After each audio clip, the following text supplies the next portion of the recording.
Hello students. So today we will be seeing about types of forces. So how many types of forces are there? Forces are basically divided into two types. These are, the first one is the contact forces and the second one is non-contact forces. So what do we mean by contact forces and non-contact forces? So that we will be seeing in today's lecture. So बच्चों, जैसा कि नाम आपको पता चल रहा है, contact means what? These forces comes into play when the bodies contact with each other. When two objects contact, यानी they comes into contact, physical contact with each other. So these are the forces exerted by one object. These are the forces which is exerted by one object on the other object when they are in contact with each other. तो इसके कौन कौन से example हो सकते हैं? सो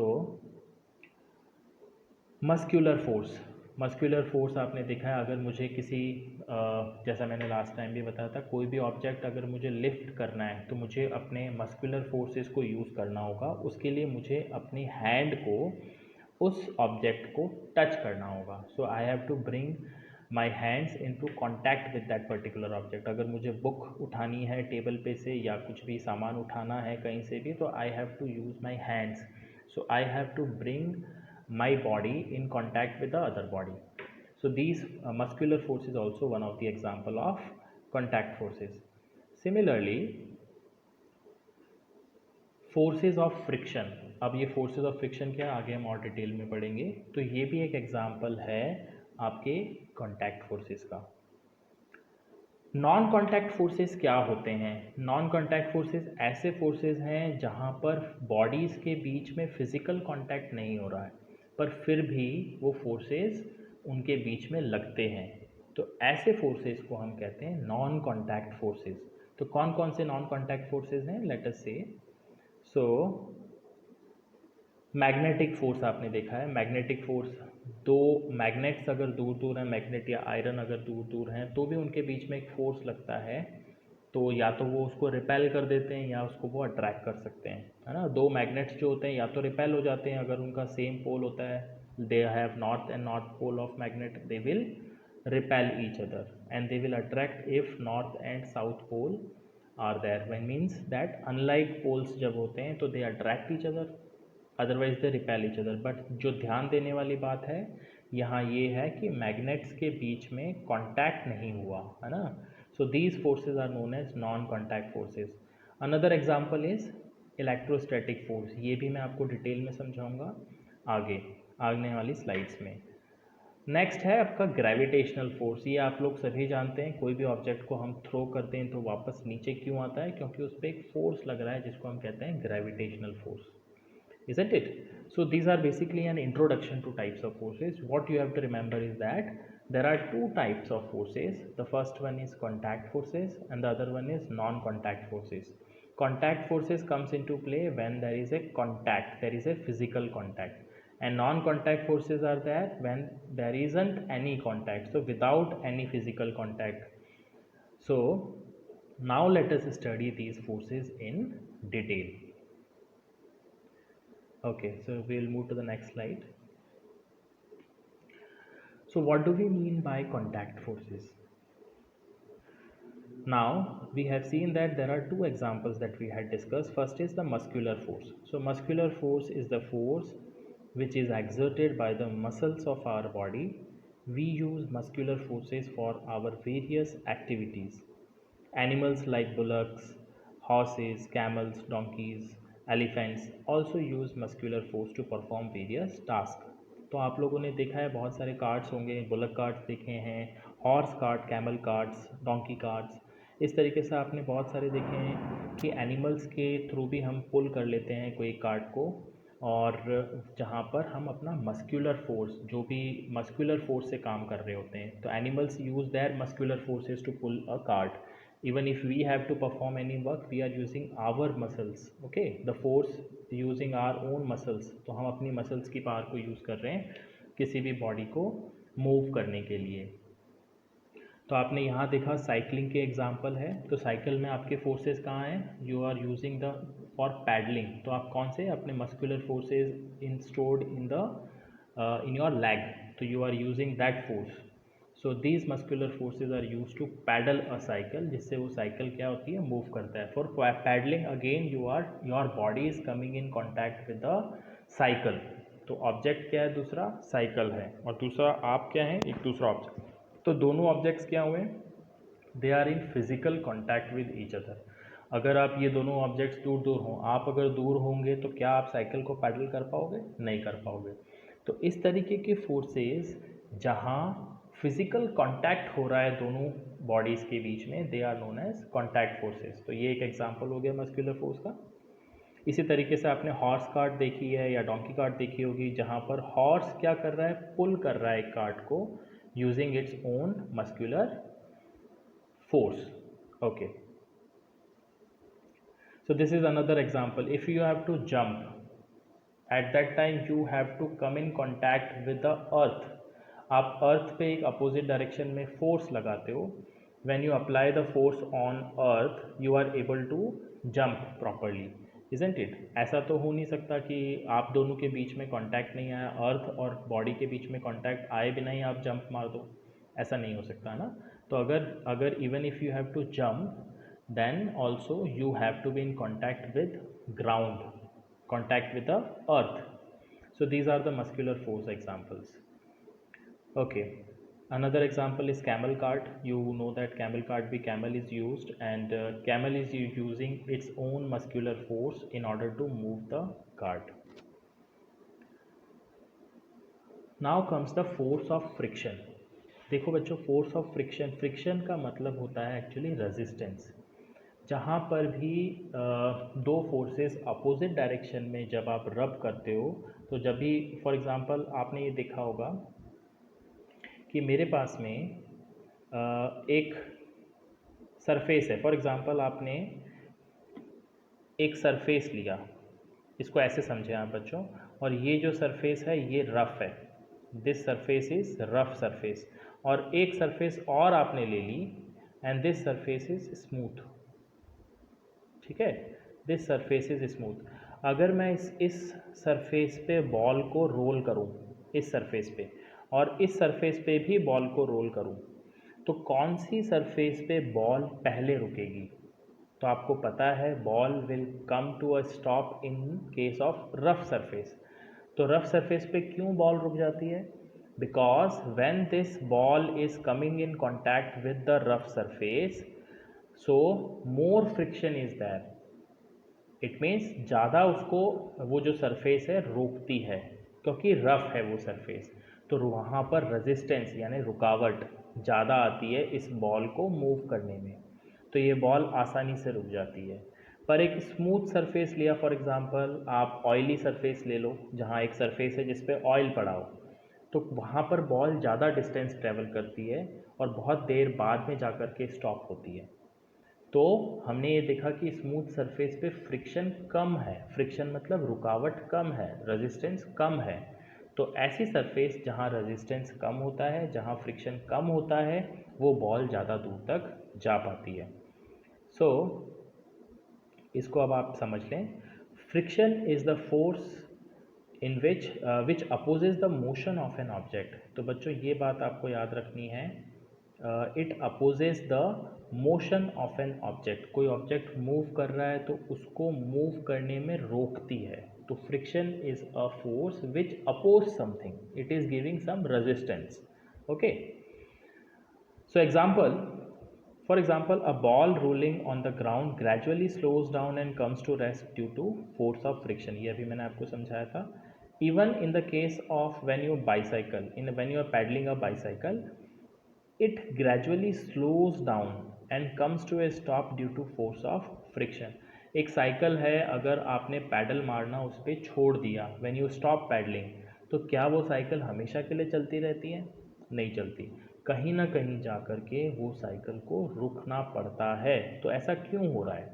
ऐसा इसलिए हो रहा है कि वो जो फ्रिक्शन है between the ground and the tyres of the cycle, उसके कारण आगे जाके साइकिल रुक जाती है.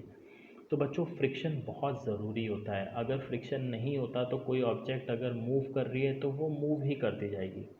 एग्जाम्पल स्पेस, तो आपने स्पेस में देखा जहाँ फ्रिक्शन नहीं है, तो एक एस्ट्रोनॉट अगर या कोई एक बॉडी है जो किसी स्पीड से जा रही है, तो वो उसी स्पीड से जाती जाएगी जब तक कि उस पर कोई फोर्स ना लगे।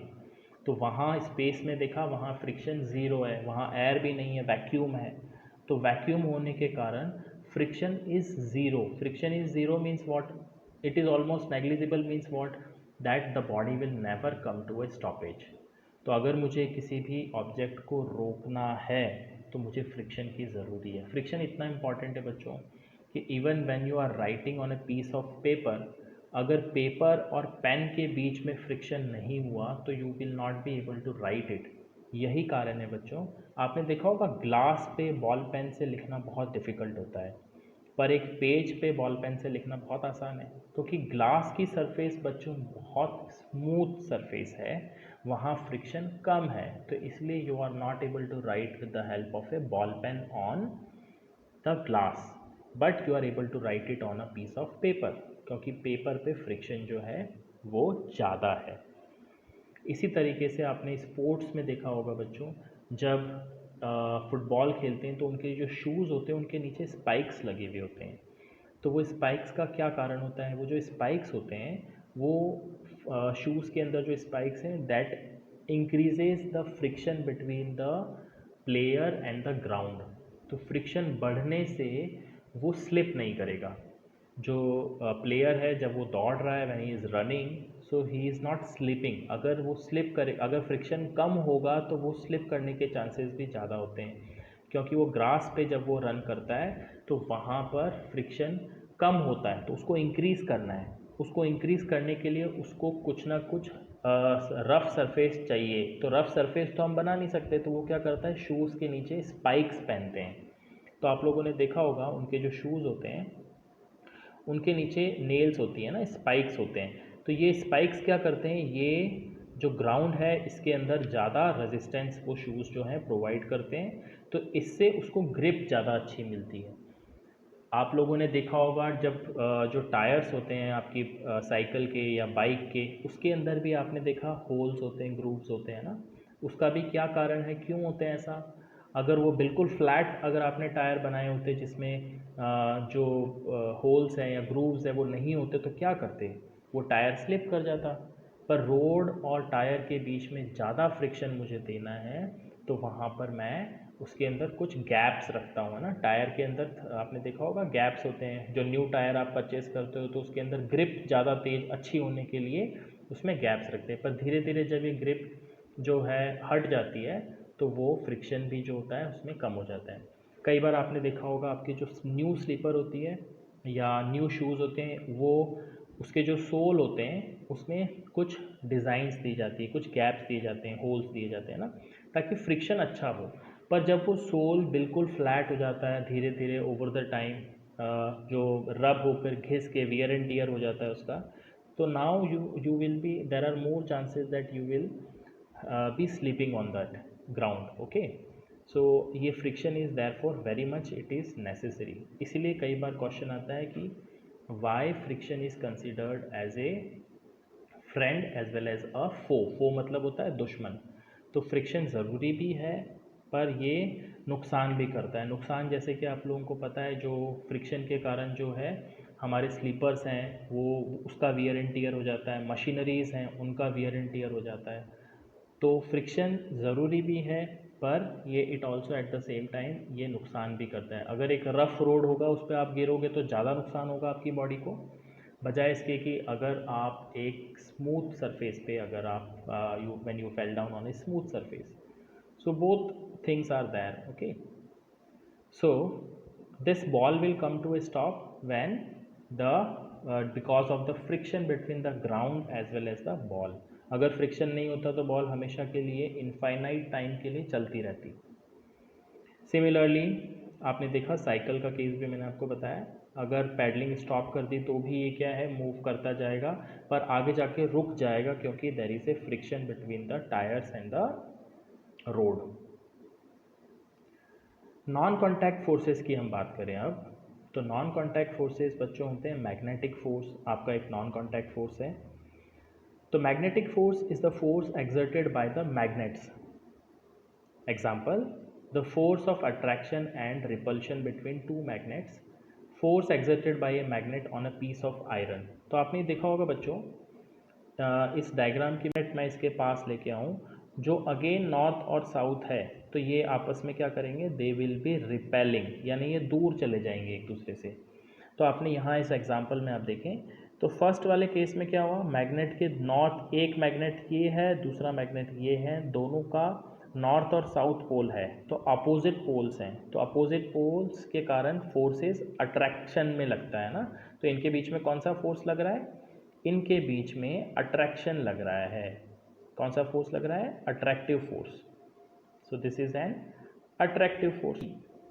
ये देखिए नॉर्थ पोल और नॉर्थ पोल, ये सेकंड वाला केस है, यहाँ पर भी अट्रैक्शन हो रहा है, देख रहे हो आप, नॉर्थ और साउथ दोनों अलग अलग हैं, तो ये भी अट्रैक्शन का केस है।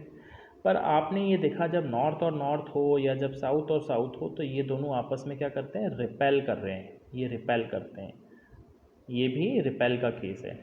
तो मैग्नेट्स आप लोगों ने कई बार देखा होगा, मैग्नेट्स एक दूसरे को या तो पुश कर रहे हैं या फिर they are attracting each other. तो वो when they are repelling each other, when they are pushing each other away from each other, in that case repulsion हो रहा है। तो उस केस में आपको समझना होगा कि लाइक पोल्स आर देयर, दोनों पोल्स कैसे हैं, लाइक पोल्स हैं, पर जहाँ अट्रैक्शन हो रहा है वहाँ अपोजिट पोल्स हैं।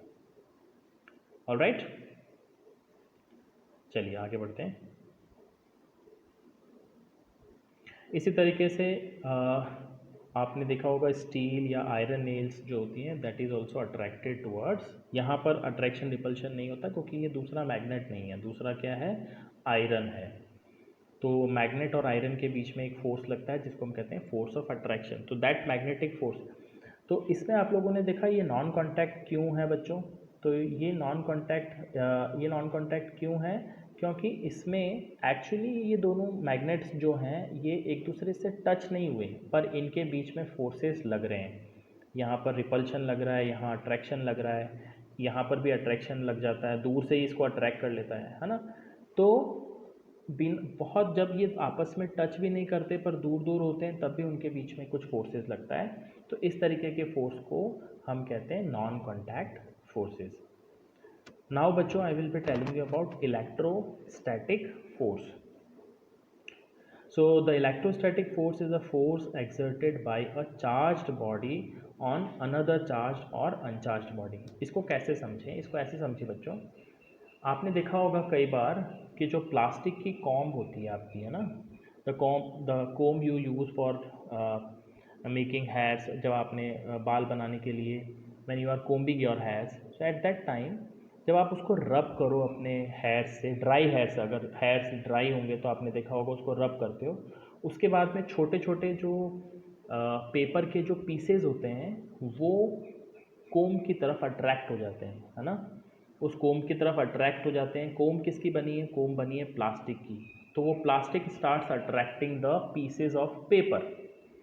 तो ये क्यों होता है, because there is a force and that force is known as, उसको हम मैग्नेटिक फोर्स तो नहीं बोल सकते ना, तो वहाँ क्या होता है, वहाँ जो रबिंग के कारण जो प्लास्टिक कोम्ब है, वो प्लास्टिक कोम्ब इज चार्ज्ड, उसको हम बोलते हैं that this force is known as electrostatic force, जहाँ एक चार्ज बॉडी दूसरी अनचार्ज बॉडी को या चार्ज बॉडी को अट्रैक्ट कर पाए, तो ऐसे फोर्सेस को हम कहते हैं इलेक्ट्रोस्टैटिक फोर्स। स्टैटिक मतलब होता है बच्चों रुके हुए, है ना, स्टैटिक का मतलब होता है रेस्ट पोजीशन पे, इलेक्ट्रो का मतलब है चार्जेस। तो ऐसे चार्जेस जो किसी बॉडी पर हों तो वो फोर्स लगाते हैं एक दूसरी बॉडी पे, जिनको हम कहते हैं इलेक्ट्रोस्टैटिक फोर्स। आगे जाकर के when you will reach to your class 12 तो वहाँ पर ये पूरा डिटेल में इसके ऊपर एक पूरा चैप्टर है, but in this particular class आप लोगों को एक आइडिया होना चाहिए कि ड्यू टू रबिंग और due to some any other method like induction conduction, मैं ज़्यादा डिटेल में नहीं जाऊँगा बच्चों के, but because of this rubbing of the object with the other object, the one object gets charged अब वो ऑब्जेक्ट जो है उस पर कुछ चार्जेस आ गए हैं, ये चार्जेस के कारण जब एक अनचार्ज बॉडी होती है उसको जब वो छूते हैं तो वो उसकी तरफ अट्रैक्ट हो जाता है। इसी तरीके से अगर सेम चार्जेस होंगे दोनों बॉडीज़ पे, पॉजिटिव पॉजिटिव चार्जेस होंगे या नेगेटिव नेगेटिव चार्जेस होंगे, तो वो आपस में रिपेल भी करते हैं। तो एग्जांपल इसको हम समझ लेते हैं बच्चों। सपोज करिए we have a plastic straw charge by rubbing with the paper attracts a suspended plastic straw. तो एक प्लास्टिक का स्ट्रॉ है मेरे पास में, मैंने उसको पेपर से रब किया है। अब जब मैं इसको दूसरे प्लास्टिक के पास में लेके आता हूँ, दोनों दो दो प्लास्टिक के स्ट्रॉ लिए मैंने, है ना, जिनको suspended I have in the first case what I have seen is that ये जो प्लास्टिक का स्ट्रॉ है, ये वाला जो प्लास्टिक का स्ट्रॉ है, इसको मैंने चार्ज कर दिया है। और ये जो दूसरा प्लास्टिक का स्ट्रॉ है इसको मैं, ये अनचार्ज्ड प्लास्टिक का स्ट्रॉ है ना। तो when I am bringing this plastic straw with the other plastic straw, they will start attracting each other. So they will start attracting each other, क्योंकि यहाँ एक बॉडी कैसी है, चार्ज्ड है, यहाँ एक बॉडी तो है आपकी चार्ज्ड, ऑलराइट, और दूसरी बॉडी क्या है, अनचार्ज्ड। तो ये अनचार्ज बॉडी क्या करेगी, इसको अट्रैक्ट करेगी, alright. Now in the second case, a plastic straw charged by rubbing with the paper repels a suspended plastic charge body by rubbing with the paper। यानी दोनों जो बॉडीज़ हैं, दोनों प्लास्टिक के जो स्ट्रॉ हैं, उनको मैंने अब चार्ज कर दिया है, दोनों बॉडीज़ को मैंने चार्ज कर दिया है। तो क्योंकि मैंने दोनों पे सेम चार्जेस होंगे, या तो पॉजिटिव हैं या नेगेटिव हैं, तो इस केस में मैं बच्चों क्या देखता हूँ कि मेरे पास में ये जो charge body 1 and charge body 2, अब ये दोनों ही चार्ज हैं, तो दोनों चार्ज है तो, और इन दोनों पे चार्जेस भी कैसे हैं, सेम हैं। तो इस पे और इस पे, दोनों पे सेम चार्जेस हैं, या तो पॉजिटिव हैं या नेगेटिव हैं, पर कैसे हैं, सेम चार्जेस हैं। तो सेम होने के कारण ये दोनों एक दूसरे को रिपेल करने लगते हैं। क्या करने लगते हैं, रिपेल करने लगते हैं। So here you can see the bodies start moving away from each other। तो फर्स्ट वाला केस में क्या हुआ था, फर्स्ट वाले केस में ये था कि एक बॉडी थी जहाँ एक चार्ज है दूसरी अनचार्ज्ड है, तो ये अट्रैक्ट कर रहे थे एक दूसरे को। यहाँ क्या हो रहा है, दोनों बॉडी चार्ज्ड हैं और दोनों पे चार्जेस भी सेम हैं, तो ये क्या कर रहे हैं, दूसरे वाले केस में रिपेल हो रहा है, और इस वाले केस में क्या हो रहा है, अट्रैक्शन हो रहा है। तो इसको हम कैसे लिख सकते हैं, तो आप ऐसे याद रखें, जब भी एक प्लस चार्ज बॉडी को दूसरी प्लस चार्ज बॉडी के पास में लेके आओगे तो इनके बीच में रिपल्शन होता है, इनके बीच में क्या होता है, they start repelling each other. Similarly एक माइनस चार्ज बॉडी को माइनस चार्ज बॉडी के पास में लेके आओगे तो भी क्या होगा, रिपेल करेंगे, क्योंकि चार्जेस कैसे हैं, एक जैसे हैं। But when a plus charge body is brought together and brought close to the negative charge body, then it will attract charges। तो like कैसे हुए, plus and plus, so they will always repel each other। like का मतलब होता है बच्चों same, ऐसे minus और माइनस, तो ये क्या होंगे, रिपेल होंगे। पर अनलाइक चार्जेस, अनलाइक का मतलब अलग अलग, तो अलग अलग कैसे होंगे, प्लस माइनस या माइनस प्लस हों, तो ये क्या करेंगे, ये हमेशा अट्रैक्ट करते हैं। ठीक है, ये बात याद रहेगी आपको। ओके,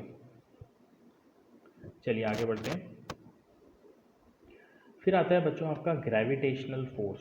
सो ग्रेविटेशनल फोर्स का क्या मतलब है, तो आप लोगों को पता है gravitational force is the force which is exerted by the earth on all the objects.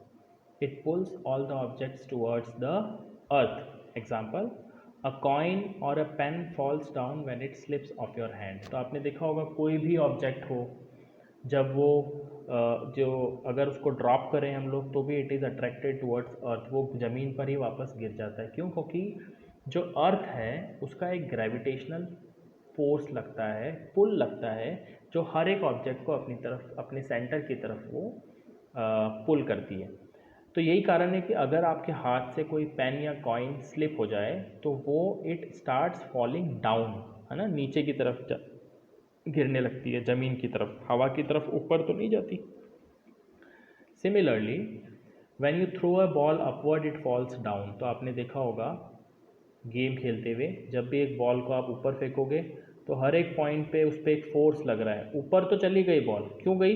क्योंकि आपका फोर्स इतना ज़्यादा था कि वो बॉल को ऊपर तक लेके गया। पर जैसे जैसे ये ऊपर जाते जा रही है बॉल, ऊपर जाते जाते इसका फोर्स जो है ना, जो स्पीड है, वो स्पीड कम होने लगती है, क्योंकि इस पर एक अपोजिट डायरेक्शन में फोर्स लग रहा है। कौन सी अपोजिट डायरेक्शन में? Downward. There is a force acting by the gravitational force. इसलिए टॉप पे जब पहुंच जाती है, जहां उसकी स्पीड क्या हो जाती है? ज़ीरो।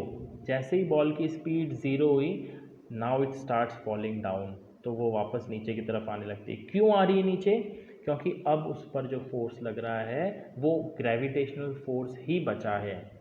यहाँ तक तो दोनों फोर्सेस लग रहे थे, ये जो फोर्स आपने लगाया था वो, पर ये धीरे धीरे कम होता जाता है। जैसे जैसे आप ऊपर जा रहे हो आपका ग्रेविटेशनल फोर्स जो है वो ज़्यादा इफ़ेक्टिव होने लगता है। तो टॉप पे जहाँ पर स्पीड जैसे ही ज़ीरो होती है, तो अब आपका ओनली ग्रेविटेशनल फोर्स बचा हुआ है उस बॉडी पे लगना, तो वो इट स्टार्ट्स फॉलिंग डाउन। तो हर एक बॉडी जिसको आप थ्रो करते हो upward, it starts falling down after some time because a force of gravitation is acting on it. Okay, similarly आपने ये देखा होगा leaves and the fruits they also fall to ground when they are getting detached. तो एक पेड़ है, आपने देखा होगा न्यूटन ने जो फोर्स सुना भी है, न्यूटन ने फोर्स की खोज कैसे करी थी? ग्रेविटेशनल फोर्स की खोज वो एक पेड़ के नीचे बैठा था, तो ऊपर से एप्पल ट्री के नीचे। So the Apple when it got detached, जब वो पक गया तो वो जो एप्पल है ज़मीन पे गिरा उसके सर पे। तो उसको ये लगा कि भाई ये एप्पल है, नीचे ही क्यों गिरा, ये ऊपर क्यों नहीं गया, है ना, या किसी और डायरेक्शन में क्यों नहीं गया? तो तब उसने ये बताया कि एक ऐसा फोर्स लग रहा है जहाँ हर एक ऑब्जेक्ट को अर्थ जो है अपनी तरफ खींच रही है, जिसको उसने ग्रेविटेशनल फोर्स के नाम से बताया। सिमिलरली आप लोगों ने देखा होगा water in the river flows downward. तो आपने देखा होगा रिवर के अंदर वाटर किस डायरेक्शन में फ्लो करेगी? ऊपर से नीचे। कहाँ से डायरेक्शन, कौन सी डायरेक्शन में फ्लो करता है water? From top to bottom. ऐसा तो होता नहीं है कि बॉटम से टॉप पे वाटर वाटर पहुँच जाए, है ना, तो उसकी डायरेक्शन भी आपने देखा था टॉप टू बॉटम होती है। तो all this examples they show us that there is a gravitational force which is attracting all the objects towards its centre. जी अगर ये अर्थ है तो हर एक बॉडी किस तरफ अट्रैक्ट हो रही है? It is getting attracted towards the centre of the earth. So this is your gravitational force. So thank you very much students, आज के लिए इतना ही। अगले वाले लेक्चर में हम लोग पढ़ेंगे कि what do we mean by pressure. तब तक के लिए हैव ए गुड डे।